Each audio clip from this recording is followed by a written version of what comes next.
नमस्कार दोस्तों, कैसे हैं आप सभी लोग। स्वागत है आपका एक बार फिर से हमारे YouTube चैनल पर और हमारी स्पेक्ट्रम आधुनिक भारत के इतिहास की इस सीरीज़ के एक और सेशन में। आज हमारा 28वां सेशन है और आज हमारा आधुनिक भारत का जो इतिहास है वो पूरा हो जाएगा। पिछले सेशन में मैंने आप लोगों के साथ में चर्चा की थी रॉयल इंडियन नेवी, शाही नौसेना के विद्रोह के बारे में, और उसके साथ साथ मैंने आपको बताया किस प्रकार से आज़ाद हिंद फौज का मुकदमा चलाया गया और आज़ाद हिंद फौज का पूरा के पूरा मामला क्या था। ठीक है, आज के सेशन में हम लोग आगे बढ़ेंगे और हम बात करेंगे कैबिनेट मिशन के बारे में, उसके साथ साथ माउंटबेटन प्लान के बारे में, है ना। तो आप सभी लोग सबसे पहले मुझे कंफर्म कर दें कि क्या आप मेरी आवाज़ सुन पा रहे हैं। देखो, आज आधुनिक भारत का इतिहास समाप्त हो जाएगा तो हम लोग प्राचीन भारत वाला जो हमारा सीरीज़ है उसको कंटिन्यू करेंगे और हम लोग लक्ष्मीकांत को भी कंटिन्यू करेंगे, है ना। मैंने सोचा कि अब एग्ज़ाम आ रही है कई लोगों की, तो ये कंप्लीट हो रहा है तो सबसे पहले इसको पूरा कर लिया जाए। तो आप मेरी आवाज़ सुन पा रहे हैं कि नहीं, जल्दी से एक बार कमेंट करके बता दें कि आपको ऑडियो वीडियो क्लियर है।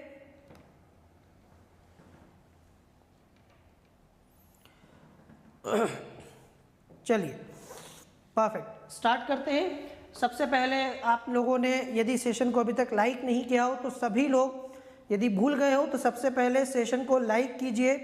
जल्दी से सभी लोग सेशन को लाइक कर दें और लाइक करने के साथ साथ शेयर कर दें। जितने भी लोग इस सेशन को देख रहे हैं, मेरी आवाज़ सुन पा रहे हैं, प्लीज़ आप सभी से रिक्वेस्ट है कि सेशन को लाइक करना ना भूलें। ये आप सभी के लिए बहुत ज़रूरी है, हमारे लिए ज़रूरी है, शेयर करना ज़रूरी है और आप सभी लोगों को इस चैनल को सब्सक्राइब करना है। UPSC with Chanchal Kumar sir, ये हमारा चैनल है। यदि आप इस चैनल को सब्सक्राइब करते हैं तो आपको बहुत सारे आने वाले जो वीडियोज़ हैं वो आप देख पाएंगे। आप सभी की डिमांड पर हम लोग इकोनॉमिक्स के साथ साथ अब जियोग्राफी भी स्टार्ट करने जा रहे हैं और प्रज्वल शर्मा सर आपको कल या परसों से जियोग्राफी भी जो है पढ़ाना स्टार्ट कर देंगे। तो भूगोल के लिए तैयार रहिए, है ना। हिस्ट्री पॉलिटी में आपको पढ़ा ही रहा हूँ, साइंस आपको आनंद पांचाल सर पढ़ा रहे हैं और इकोनॉमिक्स आपको त्रिवेदी सर पढ़ा रहे हैं। तो धीरे धीरे हम लोग पूरा के पूरा सारे के सारे सब्जेक्ट्स आपके यहाँ पर स्टार्ट करने वाले हैं। तो जल्दी से इस चैनल को सब्सक्राइब कर दो आने वाले सभी वीडियोज़ को देखने के लिए। और टेलीग्राम चैनल को यदि आप ज्वाइन करना चाहें तो चंचल कुमार सर ऑफिशियल के नाम से आपको टेलीग्राम चैनल मिलेगा, वो टेलीग्राम चैनल आप ज्वाइन कर लीजिए यदि आप चाहते हैं हमसे आगे भी जुड़े रहना। और वीडियोस के साथ साथ आपको चाहिए बहुत सारे नोट्स, पीडीएफ वगैरह, तो वहाँ मिल जाएंगे। तो कैबिनेट मिशन तक हम लोग आ गए हैं, है ना। आज मैं आपको कैबिनेट मिशन के बारे में बताऊंगा जो 1946 में आया था। आप सभी जानते हैं 1945 में द्वितीय विश्व युद्ध समाप्त हो गया, है ना। जब द्वितीय विश्व युद्ध समाप्त हो गया तो अंग्रेजों को एक बात तो समझ में आ गई। कौन सी बात समझ में आ गई? उनको ये बात समझ में आ गई कि भारत को अब बहुत ज़्यादा समय तक हम लोग गुलाम बना के नहीं रह सकते। भारत को हम बहुत ज़्यादा समय तक अब, ठीक है, उपनिवेश नहीं बना के रख सकते, आज़ाद करना पड़ेगा, स्वतंत्र करना पड़ेगा। यहाँ तक आते आते अंग्रेज भी भारत को आज़ाद करने के बारे में सोचने लगे थे। हालांकि ये उनके लिए इतना आसान नहीं था। भारत एक ऐसा देश था जो उनके लिए सोने का अंडा देने वाली मुर्गी थी और जिससे वो सैकड़ों सालों से, लगभग 200 सालों से जो है लाभ उठा रहे थे। लूट माट जो है यहाँ पर उन्होंने मचा रखी थी। पर अब भारत को आज़ाद करने का समय आ चुका है, ये बात अंग्रेज समझ गए थे। और ख़ास करके शाही नौसेना के विद्रोह के बाद, क्योंकि जब सेना ही आपके अगेंस्ट हो जाए, सेना आपके खिलाफ हो जाए, तो बहुत ज़्यादा समय तक आप जो है नहीं किसी देश को वहाँ पर गुलाम बना के रख सकते हैं। तो भारत को आज़ाद करना ये तो क्लियर है, लेकिन भारत को आज़ाद कैसे किया जाए? आप सब जानते हैं कि इसमें बहुत सारी समस्याएं हैं। एक तो भारत को आज़ाद कैसे किया जाए, फॉर्मूला क्या हो, क्योंकि भारत में एक संवैधानिक गतिरोध चल रहा था। एक तरफ कांग्रेस चाहती थी कि भारत आज़ाद हो जाए, बिना किसी विभाजन के भारत आज़ाद हो जाए, संयुक्त भारत हो। मुस्लिम लीग चाहती है कि भारत आज़ाद हो लेकिन विभाजन हो, पाकिस्तान के नाम से एक अलग राष्ट्र बने, एक अलग देश बने, दो देश हो जाएं। तो इस तरह से भारत के आज़ाद करते समय बहुत सारी जो है क्वेश्चंस के आंसर्स अंग्रेजों को देना थे। तो इन्होंने एक मिशन भेजा भारत में जिसको कैबिनेट मिशन बोलते हैं। मैंने आपको पहले भी बताया कि इसको कैबिनेट मिशन क्यों कहते हैं। इसको कैबिनेट मिशन इसलिए बोलते हैं क्योंकि इस मिशन के द्वारा 3 अंग्रेजों को, ब्रिटिश कैबिनेट के 3 मंत्रियों को, सदस्यों को, मिनिस्टर्स को भारत भेजा गया, इसीलिए इसको कैबिनेट मिशन योजना के नाम से जानते हैं। ठीक है, 1946 की ये बात है। ब्रिटिश संसद ने एक प्रतिनिधि मंडल जो है वो भारत में भेजा मार्च 1946 में। ठीक है, एक सीक्वेंस में समझिए तो आपको धीरे धीरे सब कुछ समझ में आने लगेगा। तो ये कैबिनेट मिशन भारत आता है मार्च 1946 में। तो मैंने आपको बताया कि इस कैबिनेट मिशन में कितने लोग हैं, 3 लोग हैं। ध्यान रखिएगा, ये 3 लोग कौन है? ये 3 लोग हैं स्टेफर्ड क्रिप्स, एवी अलेक्जेंडर और पैथिक लॉरेंस। यदि आप चाहें तो मैं यहाँ पर तीनों के नाम भी लिख देता हूँ तो आपको याद रहेंगे। पहला नाम है स्टेफोर्ड क्रिप्स, जो पहले भी भारत में आ चुके हैं 1942 में क्रिप्स मिशन। दूसरा नाम है एवी एलेक्जेंडर, ठीक है, एवी एलेक्जेंडर। और तीसरा नाम है यहाँ पर पैथिक लॉरेंस का, जो उस समय भारत सचिव हुआ करते थे। तो पैथिक लॉरेंस, ये 3 लोग हैं, तीनों ब्रिटेन में मिनिस्टर हैं, कैबिनेट के सदस्य हैं, इसीलिए इसको कैबिनेट मिशन के नाम से जाना जाता है। आ गया समझ में?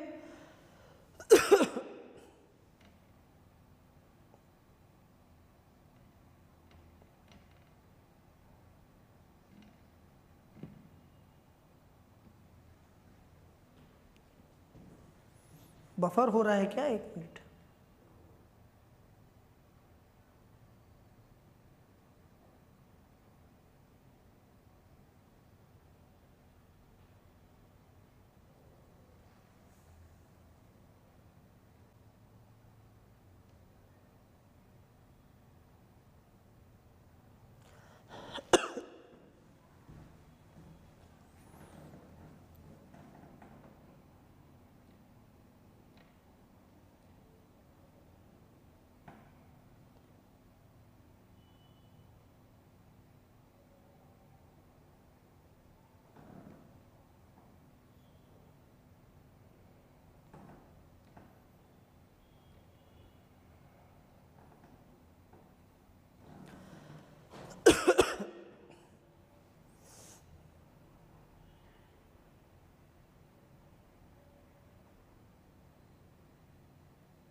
अभी ठीक है?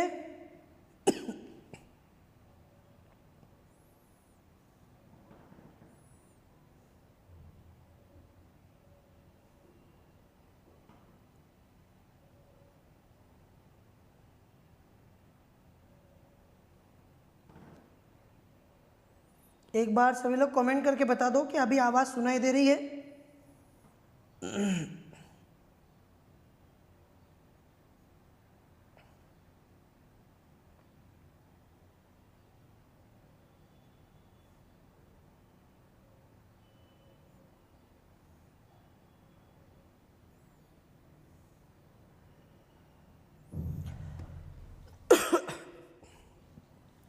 चलिए, तो अभी ठीक है, क्लास को फिर से आगे बढ़ाएं।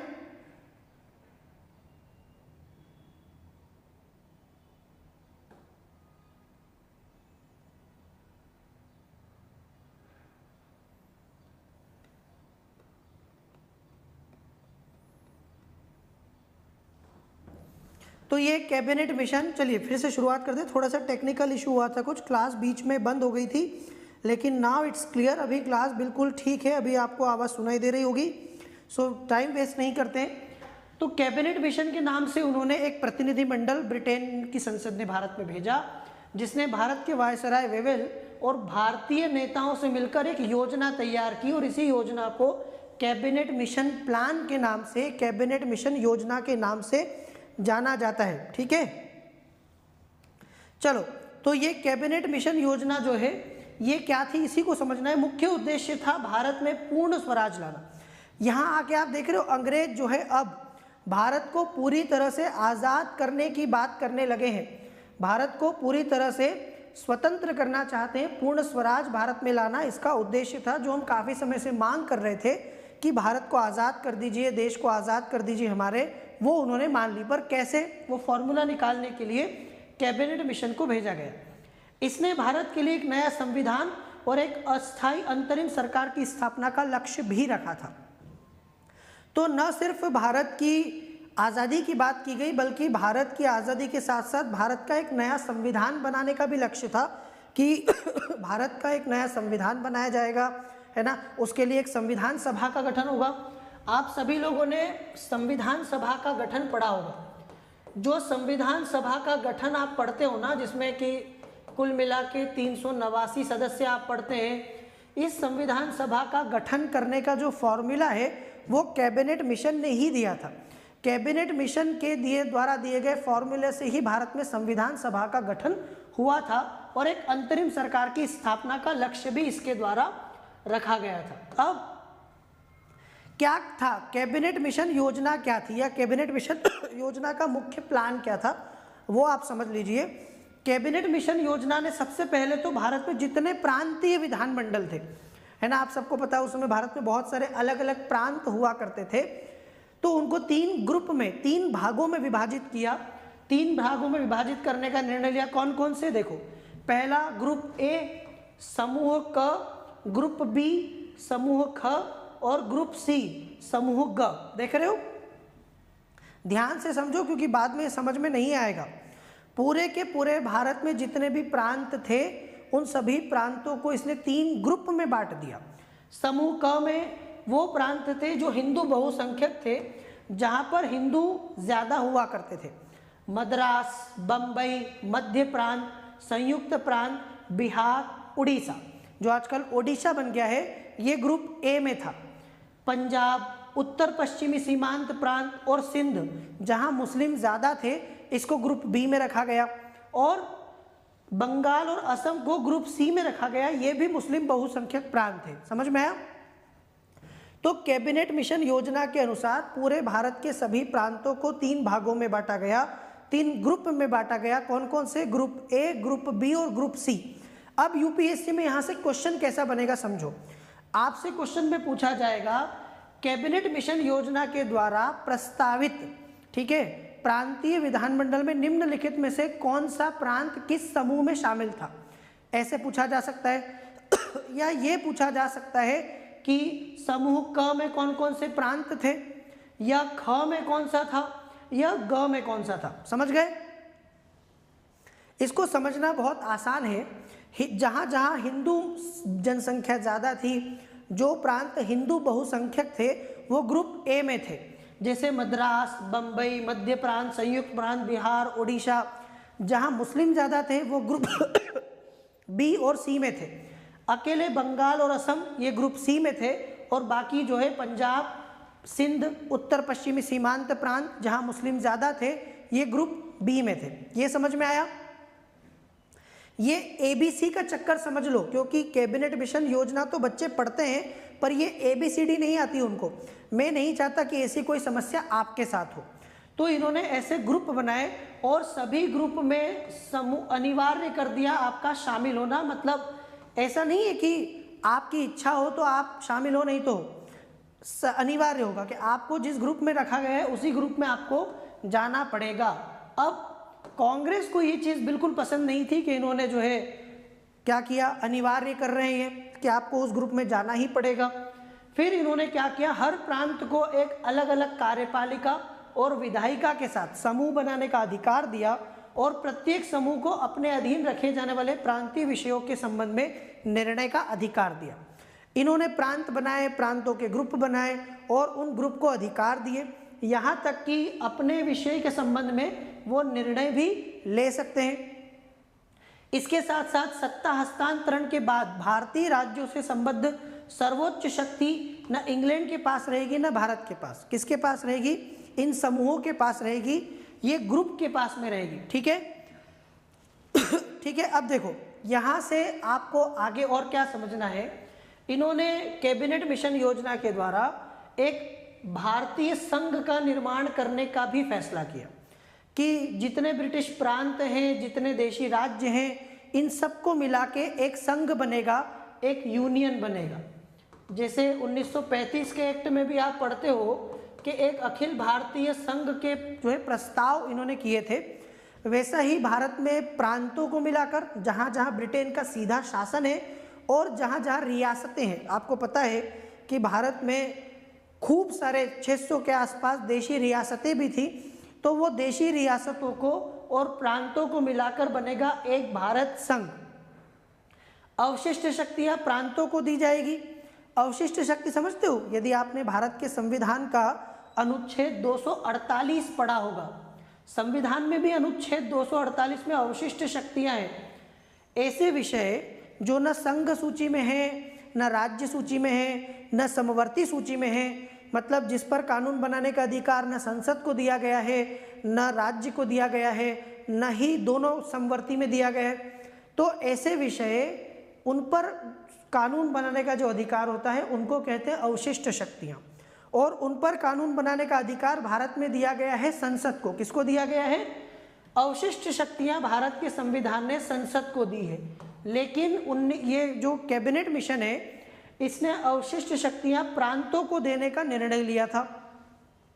मतलब कैबिनेट मिशन के अनुसार भारत में प्रांत जो है वो ज़्यादा शक्तिशाली होंगे केंद्र से।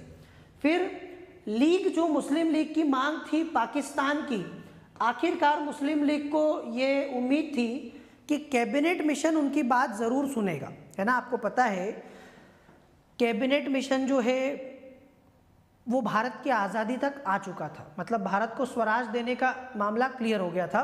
तो मुस्लिम लीग को लग रहा था कि अब शायद अंग्रेज भारत छोड़ के जाने का नक्की कर चुके हैं, तय कर चुके हैं, तो वो हमको अलग पाकिस्तान की मांग भी स्वीकार करेंगे, वो हमको अलग पाकिस्तान देकर जाएंगे। लेकिन दिल के अरमान इस बार भी आंसुओं में बह गए। कैबिनेट मिशन ने भी पाकिस्तान की मांग को अस्वीकार कर दिया। आप समझ रहे हैं, मुस्लिम लीग 1940 से मांग रही है एक अलग पाकिस्तान। कब से मांग रही है? 1940 से। कैबिनेट मिशन कब आया? 1946 में। कब आया? और 6 साल हो चुके हैं। इस बीच अगस्त प्रस्ताव चला गया, क्रिप्स मिशन चला गया, कैबिनेट मिशन आ गया, लेकिन पाकिस्तान की मांग अभी भी स्वीकार नहीं की गई है। दरअसल अंग्रेज जो है ना, कभी कभी ऐसा होता है ना कि आप कोई गलती करते हैं बाद में, लेकिन पछतावा होता है या उसकी भरपाई करना चाहते हैं। अंग्रेज भारत में फूट डालो राज करो की नीति को क्यों अपनाए थे, बात आपको पता है। अंग्रेज भारत में लंबे समय तक शासन करने के लिए फूट डालो राज करो की नीति को अपनाए थे। वो उनके फायदे में था कि भारत में हिंदू मुसलमान लड़ते रहें, भारत में आपस में जो है ये फूट डली रहे और हम राज करते रहें। लेकिन अब भारत छोड़ के जाने का समय है, ठीक है। कोई भी व्यक्ति जब आपके साथ रिलेशन में होता है तब वो ज़रूर अपने बारे में सोच सकता है, थोड़ा सा छल कपट कर सकता है, लेकिन जब कोई व्यक्ति आपसे विदा लेता है, हमेशा के लिए दूर जाता है, तो वो चाहता है कि आपके और उसके संबंध जो है भविष्य में अच्छे रहें, ठीक है। जो भी गिला शिकवा है वो समाप्त हो जाए। ब्रिटेन ये जानता था कि अब भारत को छोड़ के जाना है, भविष्य में भारत की जनता उनको गालियाँ दे, ठीक है, भविष्य में भारत के लोग उनको दोषी ठहराए कि आपने हमारे देश का बंटवारा किया, या ब्रिटेन के साथ भारत के रिश्ते खराब हो जाएं इस आधार पर कि तुमने हमारा बंटवारा किया, वो नहीं चाहते थे। ब्रिटेन चाहता था कि भारत एक रहे और भारत के साथ आने वाले समय में भी अच्छे रिश्ते रहे, क्योंकि एक संयुक्त भारत उनके फायदे में था। कभी कभी आप सोचोगे कि पाकिस्तान की मांग को स्वीकार क्यों नहीं किया जा रहा था अंग्रेजों द्वारा। इसके और भी कई कारण थे। इसके एक कारण थे कि अगर मान लो कि पाकिस्तान की मांग स्वीकार कर लें, मुस्लिमों की मांग स्वीकार कर लें, तो भारत में अकेले मुस्लिम ही थोड़ी हैं, सिख भी हैं, भारत में ईसाई भी हैं, है ना। उसी समय क्या हुआ ना, सिखों ने एक अलग पंजाब की मांग भी शुरू कर दी कि यदि मुस्लिमों को अपना एक अलग देश दिया जा सकता है तो फिर सिखों को अलग देश क्यों नहीं दिया जा सकता। तो उन्होंने भी एक जो है अलग सिख देश की मांग करनी शुरू कर दी थी। तो ऐसे तो भारत में कितने बंटवारे हो जाएंगे, तो आप अलग सिख देश नहीं दे सकते, इसीलिए आप अलग पाकिस्तान नहीं देना चाहते। मेरी बात समझ में आ रही है। कई कारण थे जिसकी वजह से जो है अंग्रेज भारत को एक रखना चाहते थे, पाकिस्तान की मांग को स्वीकार नहीं करना चाहते थे। जब तक उनके हाथ में था उन्होंने बंटवारे को टालने की कोशिश की आखिरी में। लेकिन कहते हैं ना कि बोया पेड़ बबूल का तो आम कहाँ से होए, है ना। हमारे ऐसा बोलते हैं कि as you sow so shall you reap, जैसा बोओगे वैसा काटोगे। अंग्रेजों ने जैसे बीज बोए थे, फल भी वैसा कड़वा मिलने वाला था।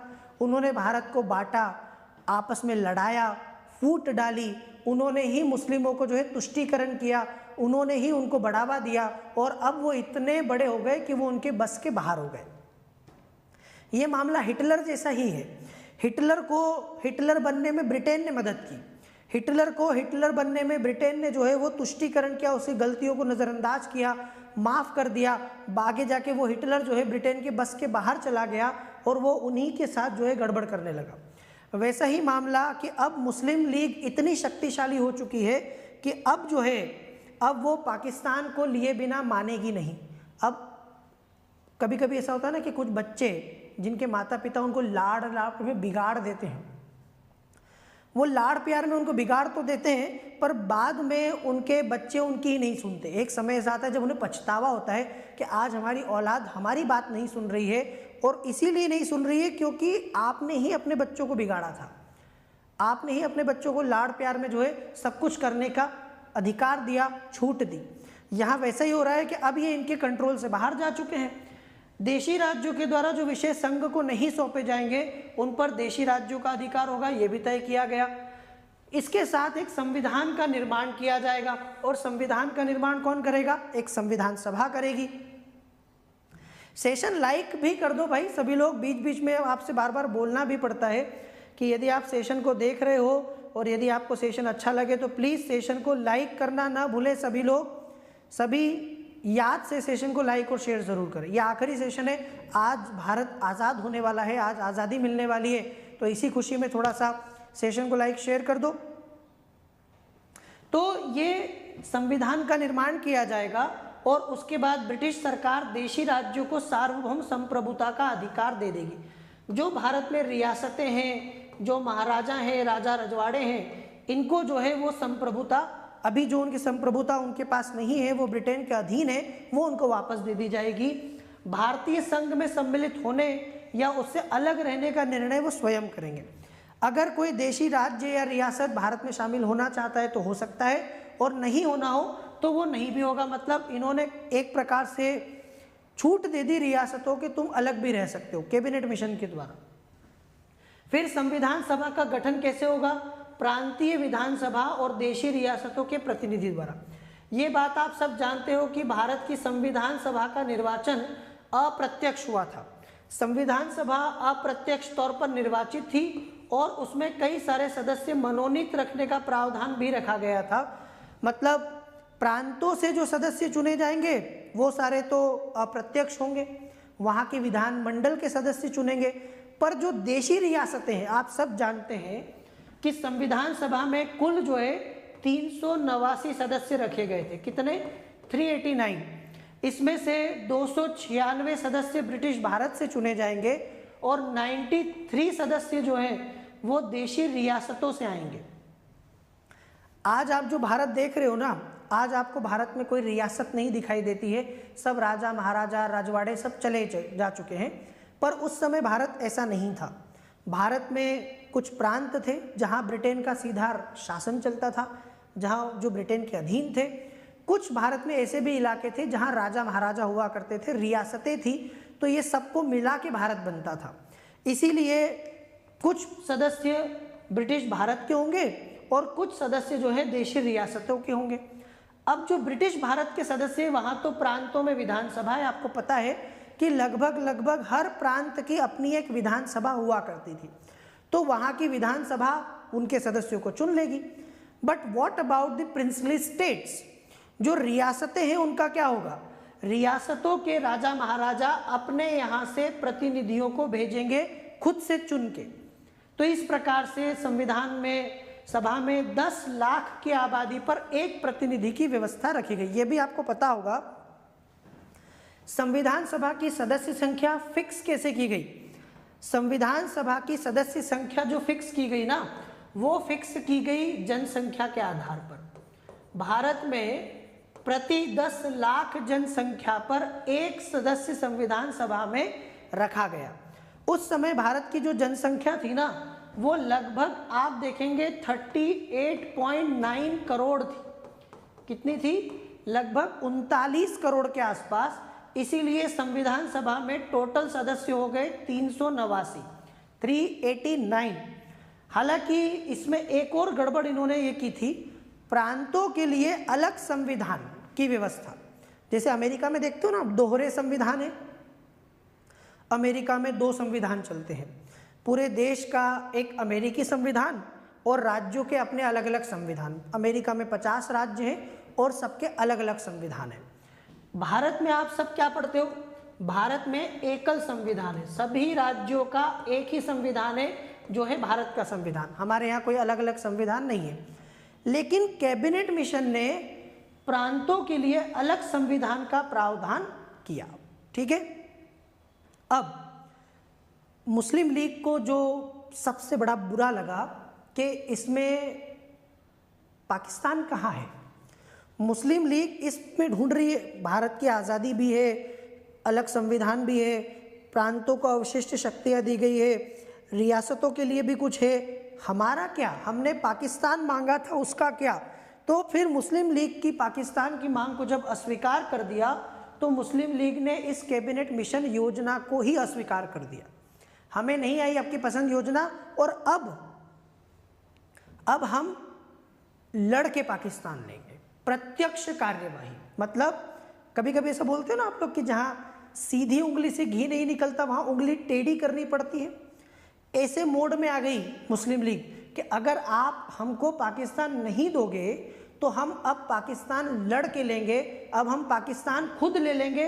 इसको बोला गया डायरेक्ट एक्शन। क्या बोला गया? इसको बोला गया प्रत्यक्ष कार्यवाही, डायरेक्ट एक्शन। और इसके लिए उन्होंने एक दिन भी फिक्स कर दिया, बाकायदा इसके लिए मुस्लिम लीग ने एक दिन भी फिक्स कर दिया, और वो दिन था मनहूस दिन, वो काला दिन 16 अगस्त 1946 का। 16 अगस्त 1946 को मुस्लिम लीग ने जहाँ जहाँ उनकी सरकार थी, जहाँ जहाँ उनके पास पावर थी, वहाँ दंगे करवाए। मासूमों को, निर्दोषों को मारा काटा गया, घर से बेघर कर दिया गया, वहाँ से इलाके से भगा दिया गया, इस तरह से किया गया। आप समझ रहे हैं? देखो 16 अगस्त 1946 वो दिन था जिस दिन भारत के ऐतिहासिक रूप से अगर आप देखो तो परिदृश्य में, सिनेरियो में बड़ा चेंज आया।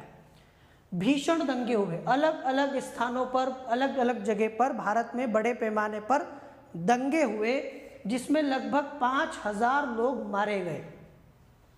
भारत में सांप्रदायिक दंगों का अगर आप देखें तो ये एक अपने आप में बड़ा एग्जाम्पल है, बड़ा उदाहरण है कि कैसे धर्म के नाम पर लोग पगला जाते हैं। जब धर्म जो है सर पर चढ़ जाता है तो इंसान अपना बुद्धि और विवेक खो देता है ना। तब मनुष्य का शत्रु बन जाता है और वो मनुष्य ना होके जानवर बन जाता है। ठीक है, एक प्रकार से वो अपनी मानवता को खो देता है। यहाँ वही हुआ, 5000 लोग मारे गए, दंगों से काफ़ी सारे लोग प्रभावित हुए, काफ़ी सारे क्षेत्र प्रभावित हुए।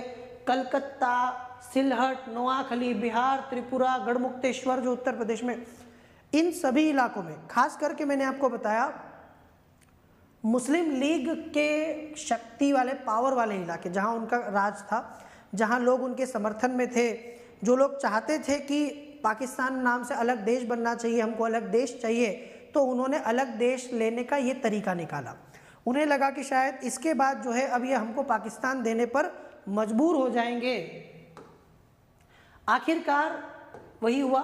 ठीक है, इसी के साथ अंतरिम सरकार के गठन की व्यवस्था भी की गई कि एक अंतरिम सरकार बनाएंगे। मतलब अभी हम भारत छोड़ के जा रहे हैं तो हम उससे पहले एक सरकार बनाएंगे जिसमें भारतीयों को प्रतिनिधित्व देंगे पूरा। तो 16 अगस्त 1946 को कलकत्ता में लीग ने प्रत्यक्ष कार्यवाही को अंजाम दिया, जिसमें भीषण सांप्रदायिक दंगे हुए, और 2 सितंबर 1946 को भारत में एक अंतरिम सरकार का गठन हुआ। आप सब जानते हैं कि उस अंतरिम सरकार में जो अध्यक्ष था वो लॉर्ड वेवेल था। कौन था? कई बार ये पूछ लेते तो बच्चे नेहरू लगा देते हैं। लॉर्ड वेवेल जो उस समय भारत का वायसराय हुआ करता था, वो अंतरिम सरकार का अध्यक्ष था। और उस अंतरिम सरकार के उपाध्यक्ष थे पंडित जवाहरलाल नेहरू, है ना। पंडित जवाहरलाल नेहरू के नेतृत्व में सरकार का गठन हुआ, वो इसके उपाध्यक्ष बने और वेवेल इसके अध्यक्ष बने। अब मुस्लिम लीग को भी बोला गया कि सरकार बन रही है तो आप भी आ जाइए। अब मुस्लिम लीग ने जो है मना कर दिया। मुस्लिम लीग ने कहा कि हम तो कहीं नहीं आने वाले, ना तो हम अंतरिम सरकार में आएंगे और ना हम संविधान सभा की बैठक में आएंगे। संविधान सभा का जब चुनाव हुआ तो मुस्लिम लीग को मात्र 73 सीट मिली और इसीलिए मुस्लिम लीग ने 9 दिसंबर 1946 को जो पहली बैठक हुई संविधान सभा की, उससे भी अपने आप को अलग कर लिया। मतलब वो रिश्तेदार नहीं होते जो शादी में नाराज़ हो जाते हैं, मुंह फुला के बैठ जाते हैं और किसी रस्म में नहीं आते, है ना, कि हमें आपसे कोई लेना देना नहीं, हम नहीं आने वाले। तो ना हम अंतरिम सरकार में आएंगे, न तो सरकार में शामिल होंगे और न ही जो है हम संविधान सभा में आएंगे, न ही हम संविधान बनाएंगे। अब हमारे कोई लेना देना नहीं है जब तक कि आप हमारे पाकिस्तान की मांग को मान नहीं लेते। तो अब क्या हुआ, अब यहाँ पर मुस्लिम लीग ने जो है वो सरकार में शामिल नहीं होने का निर्णय लिया, लेकिन कांग्रेस ने फिर भी सरकार का गठन किया। मुस्लिम लीग को ऐसे उम्मीद थी कि कांग्रेस सरकार नहीं बनाएगी, ठीक है, क्योंकि उसको कैबिनेट मिशन योजना में कई आपत्तियां थी, तो सरकार ये नहीं बनाएंगे। लेकिन कांग्रेस ने सरकार बना ली, कांग्रेस ने काम करना भी शुरू कर दिया। अब मुस्लिम लीग को लगने लगा कि ऐसे तो इनके पास सारी पावर आ जाएगी, तो हम क्या करेंगे, फिर तो ये अपने पावर का यूज़ करेंगे। दूसरी तरफ हमारे जो वायसराय थे वेवेल साहब, वो भी डर गए। कांग्रेस, ऐसा ना हो कि कांग्रेस ज़्यादा शक्तिशाली हो जाए तो कांग्रेस के हिसाब से हमको सारी चीज़ें करने पड़े। दरअसल ये बात तो आपको पता है कि कांग्रेस जो है ना, कांग्रेस को काउंटर करने के लिए, कांग्रेस को बैलेंस करने के लिए सरकार मुस्लिम लीग का इस्तेमाल करती थी। अब मुस्लिम लीग सरकार में नहीं आएगी तो कांग्रेस को नियंत्रित कैसे करेंगे, तो वेवेल ने क्या किया, वेवेल ने मुस्लिम लीग से बात की और जिन्ना को समझाया कि देखो सरकार में नहीं आओगे तो क्या सरकार चलेगी, नहीं, सरकार तो फिर भी चलेगी, नुकसान तो तुम्हारा है, इसमें तुम्हारा घाटा है, कांग्रेस का तो कुछ नहीं जाता, तुम्हारा घाटा है पूरा के पूरा, तो तुम्हें सरकार में शामिल होना चाहिए, इससे तुमको भी फायदा होगा, हमको भी होगा, क्योंकि अगर तुम कांग्रेस में, अगर तुम सरकार में नहीं आए तो तुम्हें भी नुकसान होगा, हमें भी होगा, सारा फायदा कांग्रेस का है। आखिरकार मुस्लिम लीग तैयार हो गई, ठीक है हम भी सरकार में शामिल हो जाते हैं। तो बाद में वो सरकार में शामिल हो गई और कुल मिला के सरकार में उसके 5 मंत्री बनाए गए। कितने, समझ गए आप लोग। तो कहीं ना कहीं कांग्रेस और लीग दोनों को मिला के एक जो है सरकार बनी, जिसमें मुस्लिम लीग के 5 प्रतिनिधि भी शामिल थे, जो मैं आपको बता देता हूं कौन थे। यहां से क्वेश्चन पूछा जाता है कि जो भारत की पहली अंतरिम सरकार थी, ये कोई फुल टाइम गवर्नमेंट नहीं थी, है ना, ये तो भारत की क्या है, सिर्फ एक अस्थायी सरकार है। तो इस सरकार में कौन व्यक्ति कौन सा मंत्री बना था, ये भी आपको ध्यान रखना है। और 5 मंत्री जो मुस्लिम लीग के बने हैं वो कौन कौन थे, उनको क्या क्या विभाग मिला। देखो जवाहरलाल नेहरू, इस सरकार के जो उपाध्यक्ष थे वो जवाहरलाल नेहरू थे, वो इस पूरे कार्यकारी परिषद के उपाध्यक्ष थे। विदेश मामले और कॉमनवेल्थ ये सब इनके पास था, ठीक है। आप देखो ना कि एक समय ऐसा था कि वायसराय की कार्यकारी परिषद एग्जीक्यूटिव काउंसिल में एक भी भारतीय नहीं था। 1909 के मॉर्ले मिंटो सुधार से पहली बार एक भारतीय उसमें शामिल हुआ, नाम आपने सुना होगा, सर SP सिन्हा, सत्येंद्र प्रसन्न सिन्हा। पहली बार कोई भारतीय उसमें गया, बाकी सारे अंग्रेज थे। धीरे धीरे भारतीयों की संख्या बढ़ाई गई, 1919 के एक्ट में 3 कर दी गई। अब यहाँ आप देख सकते हो कि सारे के सारे मंत्री भारतीय हैं, वायसराय की पूरी परिषद में भारतीय हैं, अंग्रेज नहीं है, अकेला वायसराय अध्यक्ष है, बाकी मंत्री सारे हमारे लोग हैं, ठीक है। तो ये जो आप देख रहे हो ना, अंतरिम सरकार में जवाहरलाल नेहरू ने विदेशी मामले और कॉमनवेल्थ रखा। गृह मंत्री बने वल्लभ भाई पटेल, गृह मंत्रालय वल्लभ भाई पटेल को दिया गया, सरदार पटेल भारत के पहले गृह मंत्री माने जाते हैं। सूचना और प्रसारण मंत्री भी यही थे, ध्यान रखना, अंतरिम सरकार में सूचना प्रसारण मंत्रालय भी इनके पास था। बलदेव सिंह, सरदार बलदेव सिंह को रक्षा मंत्री बनाया गया। डॉक्टर जॉन मथाई को उद्योग और आपूर्ति मंत्री बनाया गया। चक्रवर्ती राजगोपालाचारी, जो मैंने आपको बताया था, जिन्हें राजा जी कहते हैं, जो एक 1944 में राजगोपालाचारी फॉर्मूला लेके आए थे, जो पिछले सेशन में डिस्कस किया था, इनको शिक्षा मंत्री बनाया गया। CH भाभा को निर्माण, खनन और ऊर्जा मंत्री बनाया गया। ये सारे भारतीय हैं। इसमें सारे अभी लीग के भी लोग इसमें शामिल थे। इसमें ये तो भारतीय हो गए। और कौन था इस सरकार में? इस सरकार में राजेंद्र प्रसाद, जो भारत के पहले राष्ट्रपति बने, जो संविधान सभा के अध्यक्ष बने, राजेंद्र प्रसाद साहब को कृषि मंत्री बनाया गया, खाद्य मंत्री बनाया गया। बाबू जगजीवन राम, इनको श्रम मंत्री बनाया गया, जो हमारी पूर्व लोकसभा अध्यक्ष, पहली भारत में महिला लोकसभा अध्यक्ष मीरा कुमार के पिता हैं। आप सबको पता होगा, बाबू जगजीवन राम की ही पुत्री है मीरा कुमार, है ना। और इन्हीं के पिता जो है पहले भारत में अंतरिम सरकार में श्रम मंत्री बने। आसफ अली, जो अरुणा आसफ अली के पति हुआ करते थे, वो रेलवे मंत्री बने। अब ये सारे, मैं आपको मुस्लिम लीग के बताता हूँ। 5 लोग मुस्लिम लीग के भी मैंने बताया ना आपको। इस पूरी अंतरिम सरकार में 5 मंत्री मुस्लिम लीग के भी थे। कौन कौन? लियाकत अली खान, वित्त मंत्री। सबसे महत्वपूर्ण विभाग कौन सा होता है सरकार का? सबसे महत्वपूर्ण होता है धन। बिना धन के तो घर नहीं चलता लोगों का, तो देश कैसे चलेगा? वित्त मंत्रालय लड़ झगड़ के ले लिया मुस्लिम लीग ने, क्योंकि इस मंत्रालय से वो सबको कंट्रोल कर सकते हैं। ये सारे मंत्रालय चलते तो पैसे से ही है ना, तो वित्त मंत्री बना दिया लियाकत अली खान को। इब्राहिम इस्माइल चुंदरीगर, जिन्हें आई चुंदरीगर कहते हैं, ये वाणिज्य मंत्री बना मुस्लिम लीग की तरफ से। अब्दुल रब निश्तर, मुस्लिम लीग से संचार मंत्री। गजनफर अली खान, स्वास्थ्य मंत्री। और जोगेंद्र नाथ मंडल को बनाया गया कानून मंत्री। ठीक है, इस तरह से मुस्लिम लीग ने अपने 5 लोगों को सरकार में शामिल कर दिया। और बड़े बड़े मलाईदार विभाग बोलते हैं ना जिनको, वित्त मंत्रालय, वाणिज्य मंत्रालय, वो ले लिया। अब मुस्लिम लीग पता है क्या कर रही है? मुस्लिम लीग की स्ट्रैटेजी को समझो। मुस्लिम लीग की स्ट्रैटेजी क्या है? मुस्लिम लीग की स्ट्रैटेजी है कि हम सरकार में न तो काम करेंगे और न कांग्रेस को काम करने देंगे, है ना। मतलब ये टांग अड़ाने वाली बात है। इनके पास वित्त मंत्रालय था, तो इन्होंने बाकी मंत्रालयों के चेक पास नहीं किए, उनको पैसा नहीं दिया, धन का आवंटन नहीं किया, तो वो भी काम नहीं कर पा रहे और ये खुद भी काम नहीं कर रहे। मतलब ये वैसा है हमारे वाले एबले पने करने वाली बात। क्या कर रहे हैं? एबले पने कर रहे हैं। एबले पने करने मतलब कि कोई व्यक्ति होता है ना कि जो ना करता है ना करने देता है। ये वैसा कि मुस्लिम लीग जो है उसने वित्त मंत्रालय अपने पास रखा था, और भी जो मंत्री थे वो सरकार में सपोर्ट नहीं कर रहे, कोऑपरेट नहीं कर रहे। और जब ये सरकार में कोऑपरेट नहीं कर रहे हैं तो सरकार कैसे चलेगी बताओ? अब कांग्रेस सरकार को चलाने की कोशिश करे और लीग टांग खींचे, लीग जो है काम नहीं करने दे।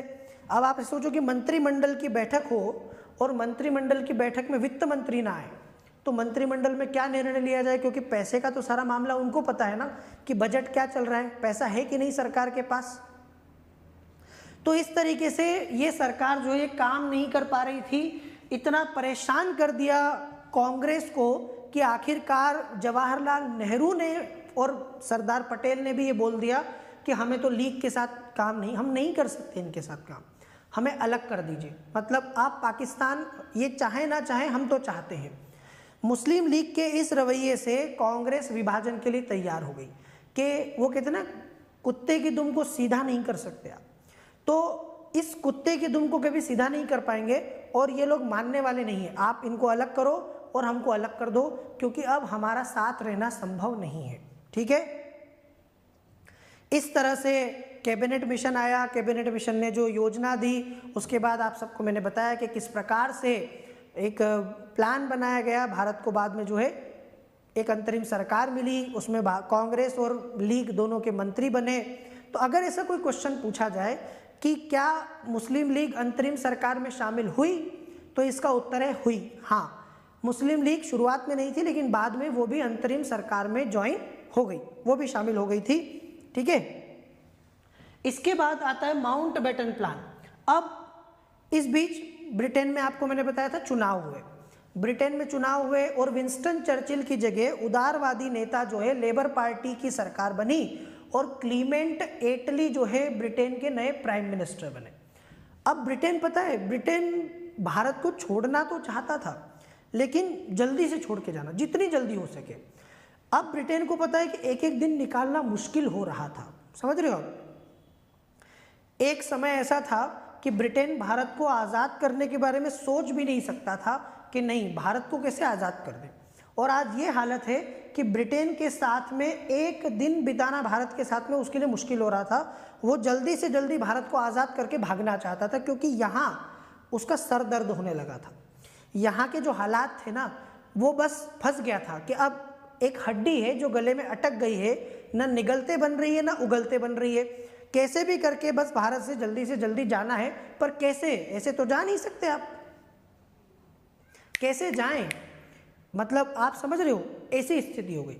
पड़ोसी आपको अपना बच्चा सुपुर्द करके चला जाए कि भाई आप हमारे बच्चे को थोड़ी देर संभालिए, हम थोड़ा काम से जा रहे हैं, तो शुरुआत में तो आपको अच्छा लगा कि अरे वाह, बच्चे के साथ खेलेंगे आज थोड़ा सा, क्योंकि बचपन बड़ा अच्छा होता है ना, मज़ा आता है बच्चों के साथ खेलने में, उनको खिलाने में, एंजॉय करते हैं लोग आमतौर पर।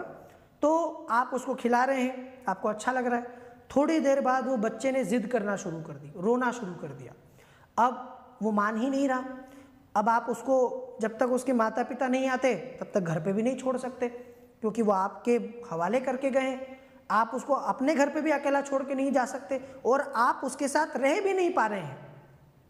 कल्पना करो क्या हालत होगी। न साथ रह पा रहे हैं, न छोड़ के जा पा रहे हैं, तो क्या करें? बस आपके लिए समय निकालना मुश्किल हो रहा है। आप बार बार उसके मम्मी पापा को फ़ोन लगा रहे हो, कब आओगे भाई साहब, जल्दी आ जाइए, आपका बच्चा रो रहा है। वो बोल रहे हैं बस आ रहे हैं, पिछले 2 घंटे से वो यही बोल रहे हैं कि 5 मिनट में आ रहे हैं, 10 मिनट में आ रहे हैं, और वो आ ही नहीं रहे। तो कैसा होगा? ब्रिटेन की हालत ऐसी ही थी। ब्रिटेन जो है अब भागना चाहता है, पर कैसे? तो उसने क्या किया, क्लीमेंट एटली ने घोषणा की, कब की? फरवरी 1948। फरवरी 1948 में ब्रिटेन के प्राइम मिनिस्टर ने आखिरकार भारत को दे दी एक डेट, तारीख, कि हम किस तारीख के पहले पहले भारत से चले जाएंगे, मतलब ये मामला हम सॉल्व कर लेंगे पूरा के पूरा, डेडलाइन। उन्होंने घोषणा की कि हम जो है 3 जून 1948 से पहले भारत छोड़ देंगे। ये फरवरी 1947 है, सॉरी, ठीक है, इसको 48 की जगह 47 करना। फरवरी 1947 में क्लीमेंट एटली ने, प्राइम मिनिस्टर ऑफ ब्रिटेन, एक घोषणा करते हैं कि ब्रिटेन जून 1948 के पहले, मतलब 1.5 साल के अंदर अंदर भारत छोड़ देगा। और इसके लिए उन्होंने माउंटबेटन को भारत का वायसराय बनाया, वेवेल को वापस बुला लिया। उनको लगा कि वेवेल की बस की बात नहीं है, माउंटबेटन को भेजा गया। लॉर्ड माउंटबेटन को भारत का नया वायसराय बनाया गया और उनको पूरी पावर दी गई कि तुम जो चाहो करो, तुम्हें पूरा अधिकार है, जैसा तुम्हें निर्णय लेना है तुम लो, बस हमें इस पचड़े से बाहर निकालो, हमें भारत छोड़ना है कैसे भी करके। तो माउंटबेटन को भारत भेजा गया और भारत की सत्ता का त्वरित हस्तांतरण करने के लिए उनको जो है काम सौंपा गया कि जल्दी से जाओ, भारत के सभी नेताओं से मिलो, बातचीत करो, और तुम्हें पूरा अधिकार है, सारे निर्णय ले सकते हो, जैसा तुम्हें ठीक लगे। भारत को विभाजित करना है तो विभाजित कर देना, अब हमें कोई दिक्कत नहीं है, हम लोग भारत को विभाजित भी कर देंगे, और तुम बोलोगे कि भारत को एक रख के छोड़ना है तो वो भी कर लेंगे, ठीक है। आप समझ गए माउंटबेटन को क्यों भेजा गया? ताकि जल्दी से जल्दी भारत से निकलने का कोई रास्ता निकाला जा सके, भारत से जुड़ी हुई समस्या का समाधान किया जा सके। माउंटबेटन भारत आया। भारत आने के साथ ही उसको पता है डेट क्या दी थी? जून 1948, कि जून 1948 के पहले पहले सारा मामला क्लियर हो जाना चाहिए। माउंटबेटन भारत आया और भारत आने के बाद उसने भारत के नेताओं से बातचीत की, सभी पार्टियों से, कांग्रेस, मुस्लिम लीग, जितने भी उस समय बड़ी बड़ी पार्टी थी, बड़े बड़े नेता थे, सबसे बातचीत की कि आप सब क्या चाहते हैं, ठीक है, ताकि हम कोई बीच का रास्ता निकाल सकें। अब मुस्लिम लीग का तो एक ही था कि पाकिस्तान चाहिए, कांग्रेस को भी पता था कि अब मुस्लिम लीग पाकिस्तान के बिना नहीं मानेगी, पाकिस्तान तो देना ही पड़ेगा। पर कांग्रेस ने ये मांग रखी कि पाकिस्तान जो अगर आपको देना भी पड़े, विभाजन करना पड़े, तो छोटा से छोटा पाकिस्तान रखिएगा, मतलब आप पाकिस्तान को जो दे रहे हैं वो हिस्सा भारत से बहुत बड़ा नहीं होना चाहिए, जितना कम से कम आप अलग कर पाएँ उतना करिएगा। जैसे होता ना कि जब हम लोग मजबूर हो जाते हैं किसी काम को करने के लिए, तो हम क्या चाहते हैं, तो हम ये चाहते हैं कि भले ही करना भी पड़े तो कम से कम, है ना, ताकि हमारा काम भी हो जाए और ज़्यादा परेशानी ना हो। तो माउंटबेटन साहब से बात कर लिया। 3 जून 1947 को माउंटबेटन ने आखिरकार एक प्लान बना लिया कि भाई रेडी है, सब रेडी, सबको मिलेगा, कोई नहीं बचेगा, सबके लिए मेरे पास कुछ न कुछ है। इसी को 3 जून योजना कहते हैं, इसी को माउंटबेटन प्लान कहते हैं और इसी को डिकी बर्ड प्लान भी कहते हैं। कभी आपसे पूछे ना 3 जून योजना क्या है, 3 जून योजना वो है जो उस समय के वायसराय माउंटबेटन ने 3 जून 1947 को प्रस्तुत की थी और वो योजना ही भारत विभाजन का आधार बनी। इस योजना, अब आप सोच सकते हो माउंटबेटन कितनी जल्दी काम खत्म कर दिया। माउंटबेटन को दिया गया था फरवरी में, माउंटबेटन को भारत का वायसराय बनाया गया और माउंटबेटन के पास जून 1948 तक का टाइम था। लेकिन माउंटबेटन वो लोग नहीं होते जो अपने काम को समय से पहले ख़त्म कर देते। इसने 1 साल पहले ही अपना काम ख़त्म कर दिया, मतलब वो रास्ता निकाल लिया जिससे अंग्रेज भारत से जा सकते थे। माउंटबेटन ने अपनी योजना प्रस्तुत की जिसमें भारत की राजनीतिक समस्या को हल करने के विभिन्न चरणों की रूपरेखा की, ये जो समस्या पैदा हुई है इसको कैसे सॉल्व किया जाएगा, ठीक है। सत्ता हस्तांतरण कैसे होगा, भारत का विभाजन होगा तो कैसे होगा और सब कुछ कैसे किया जाएगा, इसी को बोलते हैं माउंटबेटन योजना। समझ गए। तो ये जो माउंटबेटन योजना थी वो पूछा जाता है कि वो क्या थी, समझ लो इस बात को। और हाँ, आप सभी को पता है इस क्लास के बाद एक क्लास और होगी, कौन सी, 3 बजे, ठीक 3 बजे से 4 बजे तक आधुनिक भारत के इतिहास से जुड़े हुए MCQs और PYQs। पिछली बार हमने कुछ बहुत अच्छे क्वेश्चन किए थे आधुनिक भारत के, आज हम करेंगे फिर से आधुनिक भारत के क्वेश्चंस। और यदि आप लोग टेस्ट देने में विश्वास रखते हो, टेस्ट देने में की इच्छा रखते हो, अपने आप को चेक करना चाहते हो, ठीक है, तो फिर प्लीज़ आप सभी का स्वागत है 3 बजे से 4 बजे वाले हमारे अब की बार प्रीलिम्स पार वाले सेशन में, जिसमें बहुत सारे बच्चे जो हैं अब उसको देख रहे हैं, अच्छे खासे व्यूज़ उसमें आ रहे हैं। आप भी आइए, टेस्ट दीजिए, मज़ा आएगा आपको, ठीक है। तो माउंटबेटन योजना क्या है? माउंटबेटन योजना यह है कि आखिरकार तय कर लिया गया कि भारत का विभाजन होगा, 2 संप्रभु राष्ट्र बनाए जाएंगे, भारत और पाकिस्तान। मतलब तय हो गया कि अंग्रेज भारत को विभाजित करके जाएंगे। अगर आपसे पूछा जाए कि पहली बार कब अंग्रेजों ने, ब्रिटिश ने भारत के विभाजन की मांग को या पाकिस्तान की, अलग पाकिस्तान की मांग को स्वीकार किया, यही योजना है। 1947 में जाके उन्होंने एक अलग पाकिस्तान की मांग को स्वीकार किया कि ठीक है, एक अलग पाकिस्तान बन जाएगा, तो विभाजन हो जाएगा, भारत और पाकिस्तान 2 देश बन जाएंगे। बंगाल और पंजाब का विभाजन होगा, पश्चिम बंगाल भारत को मिलेगा, पूर्वी बंगाल पाकिस्तान को मिलेगा जो आजकल बांग्लादेश बन गया है, पश्चिम पंजाब पाकिस्तान को मिलेगा और पूर्वी पंजाब भारत को मिलेगा जो हमारे पास है। उत्तर पूर्वी सीमा प्रांत और असम के सिलहट जिले में जनमत संग्रह कराया जाएगा, है ना। उस इलाके में, असम में सिलहट जिले में और उत्तर पूर्वी सीमांत प्रांत जो है उसमें जनमत संग्रह करेंगे कि वो कहाँ जाना चाहते हैं, भारत में कि पाकिस्तान में। भारत में जाना चाहेंगे भारत में भेज देंगे, पाकिस्तान में जाना चाहेंगे भारत पाकिस्तान में चलेंगे। फिर भारत के लिए संविधान सभा तो बन चुकी है, अब भारत की संविधान सभा का संविधान पाकिस्तान पर तो लागू नहीं होगा, तो पाकिस्तान के लिए एक अलग संविधान सभा का गठन पाकिस्तान के लिए किया जाएगा। रियासतों को आत्मनिर्णय का अधिकार था, रियासतों को 2 ऑप्शन दिए गए, ठीक है, कि आप भारत में मिलना चाहें तो भारत में मिल जाइए और पाकिस्तान में मिलना है तो पाकिस्तान में मिल जाइए। एक बात को अपने दिमाग में यहाँ पर फिक्स कर लेना, क्लियर कर लेना कि माउंटबेटन योजना में रियासतों को स्वतंत्र रहने का विकल्प नहीं दिया था। ये जो आप पढ़ते हो ना कि भारत में मिलना है तो भारत में मिल जाओ, पाकिस्तान में मिलना है तो पाकिस्तान में मिल जाओ, अलग रहना है, स्वतंत्र रहना है तो स्वतंत्र रह जाओ। जैसे कि कश्मीर के महाराजा हरि सिंह ने तय किया था कि हम तो आज़ाद रहेंगे, स्वतंत्र रहेंगे, ये विकल्प माउंटबेटन योजना ने नहीं दिया था, ये विकल्प 1947 के भारत स्वतंत्रता अधिनियम ने दिया था। इस योजना को लागू करने के लिए जो भारत स्वतंत्रता अधिनियम पारित किया गया था, उस योजना में, उस कानून में रियासतों को तीसरा ऑप्शन भी दे दिया था कि तुम आज़ाद भी रह सकते हो, रहना चाहो तो। ठीक है, फिर सत्ता हस्तांतरण कब होगा? 15 अगस्त 1947। भाई जून 48 तो बहुत दूर है, हम तो इतना ज़्यादा हम यहाँ रह नहीं पाएंगे, हमारा दम घुट रहा है अब। तो 15 अगस्त 1947 को क्या करेंगे? हम भारत को और पाकिस्तान को बंटवारा करके आज़ाद कर देंगे। तुम जानो, तुम्हारा काम जाने। अब हमारे ऊपर हमसे कोई लेना, अब हमारी जिम्मेदारी खत्म, अब तुम्हें जैसा ठीक लगे तुम कर लेना। तो 15 अगस्त 1947 का दिन फिक्स किया गया, जिस दिन भारत को आज़ाद किया गया, है ना। इसके बाद देखो, ये तो माउंटबेटन की योजना है। माउंटबेटन भारत को आज़ाद नहीं कर सकते, माउंटबेटन के पास वो अधिकार थोड़ी है, वो तो ब्रिटेन की संसद करेगी ना। कोई इलाका ब्रिटेन से अलग हो रहा है हमेशा के लिए, तो वो ब्रिटेन की संसद कर सकती है, कानून बनाना पड़ता है उसके लिए।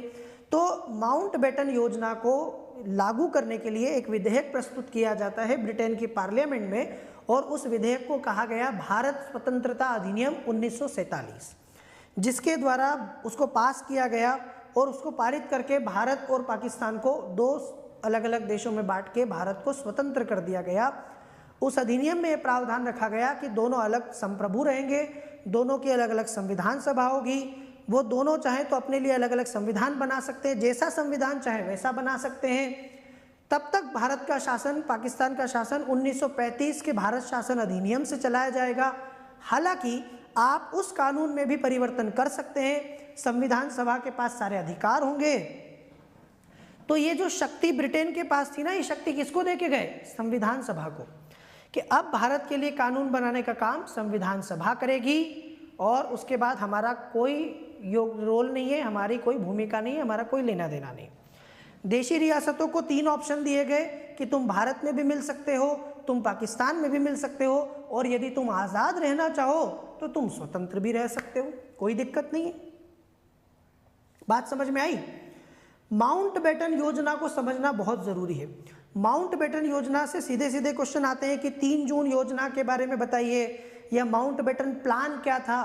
आखिरकार ये जो पूरी डोरी उलझी हुई थी ना, उस डोरी को सुलझाना था। माउंटबेटन ने आखिरकार उस डोरी को सुलझाया। अब आप सोचोगे कि इसको सबने मान लिया, बिल्कुल मान लिया। कांग्रेस ने भी माउंटबेटन योजना को स्वीकार कर लिया और मुस्लिम लीग ने भी कर लिया। क्यों कर लिया? क्योंकि मुस्लिम लीग को पाकिस्तान चाहिए था, आखिरकार मिल तो रहा है, ठीक है, टूटा फूटा ही मिल रहा है, आधा हिस्सा इधर है, आधा हिस्सा उधर है, छोटा मिल रहा है, जितना पाकिस्तान मांगा था उतना नहीं मिल रहा है। पर मुस्लिम लीग तो इस बात से संतुष्ट थी कि आखिर सालों बाद हमारे अलग पाकिस्तान की मांग को स्वीकार किया गया है, और यदि अभी भी हम नहीं माने तो ये मांग और खिंच जाएगी, है ना। ज़्यादा लालच करना अच्छी बात नहीं, लालच बुरी बला होती है, नहीं तो ये आज़ादी और ये बंटवारा और खिंच जाएगा।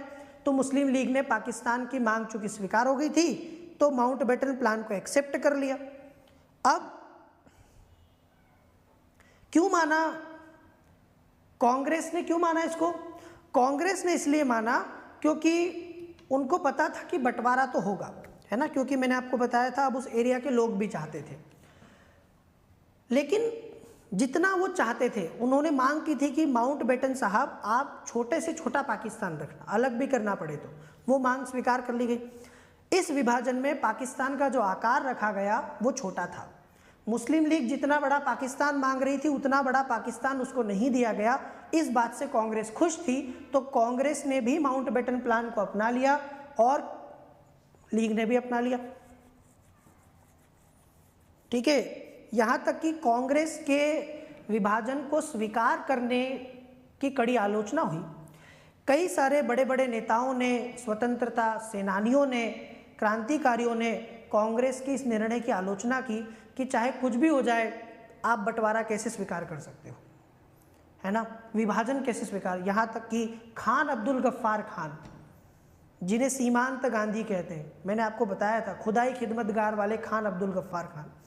खान अब्दुल गफ्फार खान ने तो यहाँ तक कहा कि कांग्रेस ने अपना आंदोलन भेड़ियों के सामने फेंक दिया।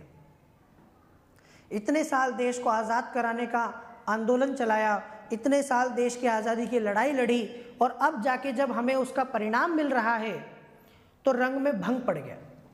हम देश को आज़ाद करना तो चाहते हैं, पर इस कीमत पर नहीं कि देश का टुकड़े हो जाए, हमें पूरा भारत चाहिए। इतने साल हमने इस चीज़ के लिए मेहनत नहीं की, इतने सारे बलिदान हुए, इतना बड़ा संघर्ष चलाया गया, इतने बड़े आंदोलन हुए इस दिन के लिए कि भारत को आज़ाद करते देखे तो टुकड़े होते हुए। तो कहीं ना कहीं इस बात से काफ़ी लोग नाराज़ थे। आज भी कई लोग जो है कांग्रेस की इस मामले में आलोचना करते हैं कि आप कमज़ोर पड़ गए, कहीं ना कहीं आपकी गलती थी कि आप विभाजन को आप रोक नहीं पाए, ये आपकी नाकामी थी। इसको लेके भी कांग्रेस की आलोचना की जाती है। खैर जो भी हुआ एक अलग टॉपिक है कि आखिर विभाजन क्यों हुआ, विभाजन को क्यों स्वीकार किया गया, वो सब अलग बात है, ठीक है। पर फिर भी इतना आपको समझना होगा कि जो भी समय पर होता है कई बार उचित होता है, ठीक है। चलिए, तो हम लोग आज का ये सेशन यहीं तक। आप सभी को बहुत बहुत बधाई हो। हमारा ये आधुनिक भारत के इतिहास वाली जो सीरीज़ है ये कंप्लीट हो गई है।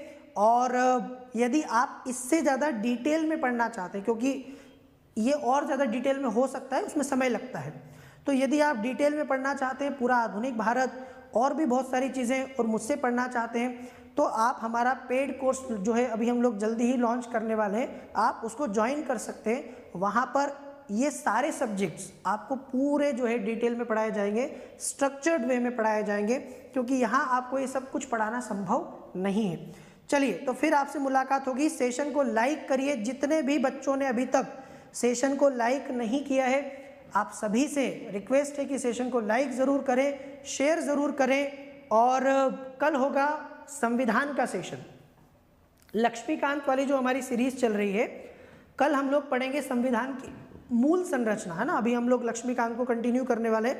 मैंने थोड़ा सा जल्दी आपको जो है ये कंप्लीट करवा दिया, थोड़ा आधुनिक भारत के इतिहास की कुछ सेशंस ज़्यादा ले लिए ताकि आपका ये जल्दी कंप्लीट हो जाए। बैक टू बैक हम इसको कंप्लीट करना चाहते थे। और अभी 3 बजे आधुनिक भारत के इतिहास के ही क्वेश्चंस हम करेंगे।